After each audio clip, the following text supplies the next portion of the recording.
هنا في قلب تندوف، حيث تتجلى معاني التكافل في أبهى صورها، لا يترك البرد مكانا في القلوب ما دامت روح العطاء حاضرة.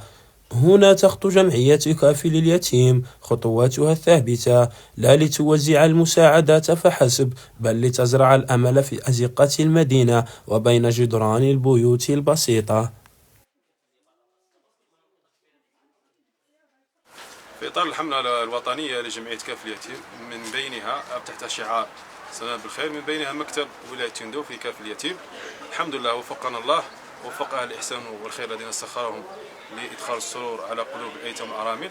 الحمد لله بالأمس تم توزيع 300 قفعة عبر أحياء ولاية تندوف، واليوم سيتم توزيع الخضرة عبر ثاني نفس الأحياء إن شاء الله. ربي يجازي أهل الإحسان الخير الذين وضعوا الثقة في جمعية كافل اليتيم لأدخل السرور على قلوب الأيتام.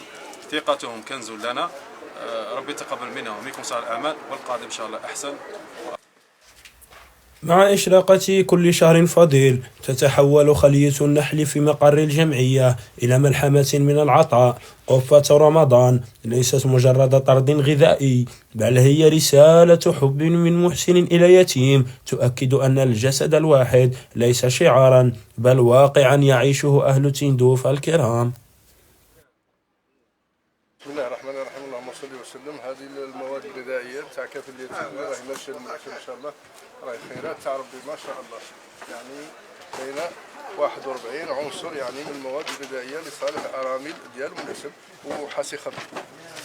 هذو راه ماشي ان شاء الله من الاسد، وهذا العام ما شاء الله راهي الخيرات تبارك الله، راهي خير من العام اللي فات وخير وافينا على التوزيع اللي وزعناه ان شاء الله على مستوى الولايه. نقول لهم